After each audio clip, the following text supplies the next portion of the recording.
அவங்க என்னை விட பயங்கரமான டேலண்ட்டுங்க. அதனாலே எனக்கு ஒரு அவங்கள பார்க்கும்போதே கொஞ்சம் கீழ வச்சு என்ன பார்ப்பேன். ஏதாவது ஒண்ணு சொல்ல எனக்கு இன்னும் வந்து என்ன இன்னும் கீழ மட்டம் தட்டுற மாதிரியே இருக்கும். அதனால எதுக்குமே பாராட்ட மாட்டேன். என்ன இல்ல டீப் லைட் பார்த்தாலே தெரியும். அவங்க எனக்கு வண்டி ஓட்ட கத்து கொடுத்ததே அவங்க தான். ஏன்டா சாயிர? டேய் ஏன் சாயிர?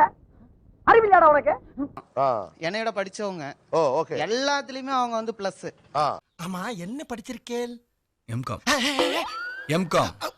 அவங்க எது செஞ்சாலுமே நீ கண்டுக்கவே மாட்டேன். ஓ இதெல்லாம் நான் அப்பவே செஞ்சுட்டேன். அந்த மாதிரி ஒரு பில்டப்.